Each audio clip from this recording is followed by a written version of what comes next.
Tollywood megastar Chiranjeevi నటించిన industry hit Indira movie recent గా grand గా రీ రిలీజ్ ను సొంతం చేసుకోగా మొదటి రోజు అంచనాలను మించిపోయి మంచి జోరును చూపించిన ఈ సినిమా ఆంధ్ర థియేటర్ లో కొంచెం అండర్ పర్ఫార్మ్ చేసినప్పటికీ మొదటి రోజు ఓవరాల్ గా చూసుకుంటే తెలుగులో రీ రిలీజ్ అయిన మూవీస్ లో తెలుగు రాష్ట్రాలలో one of the highest collection అందుకున్న సినిమాలలో ఒకటిగా నిలిచి దుమ్ము దుమారం లేపింది. ఓవరాల్ గా 1.92 కోట్ల రేంజ్ లో గ్రాస్ కలెక్షన్లను తొలి రోజు సొంతం చేసుకున్న ఈ సినిమా తెలుగు రాష్ట్రాలలో రీ రిలీజ్ అయిన మూవీస్ లో ఆల్ టైమ్ టాప్ 6 ప్లేస్ ను దక్కించుకోవడం విశేషం.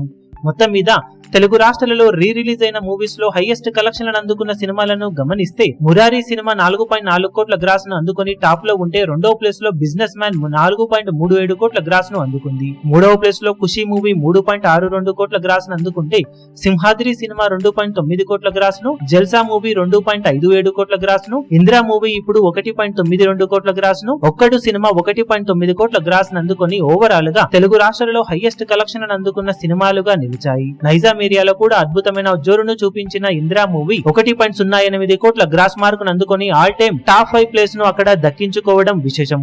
నైజాం ఏరియాలో మాక్సిమం కలెక్షన్లు హైదరాబాద్ నుండే రావడం విశేషం. ఓవరాల్ గా తెలుగు రాష్ట్రాలలో అద్భుతమైన జోరును చూపించిన ఇందిరా మూవీ మెగాస్టార్ మాస్ మానియాను మరోసారి రుజువు చేస్తూ టాలీవుడ్ లో సీనియర్ హీరోలలో ఎవరూ అందుకోలేని రికార్డును మరోసారి నమోదు చేయేలా చేసింది. ఇక ఈ వీకెండ్ లో మంచి రెవెన్యూను ఈ సినిమా సొంతం చేసుకునే అవకాశం ఉన్న నేపథ్యంలో ఓవరాల్ గా రీ రిలీజ్ లో సినిమా ఎలాంటి కలెక్షన్లతో జోరును చూపిస్తుందో చూడాలి. ఇప్పుడు ఈ వీడియో మీకు నచ్చినట్లయితే లైక్ చేయండి, షేర్ చేయండి, ఛానల్ ను సబ్స్క్రైబ్ చేయడం మాత్రం మరవకండి. ఏ చిన్న అప్డేట్ ను మిస్ అవ్వకూడదు అనుకుంటే బెల్ ఐకాన్ ను ప్రెస్ చేయండి.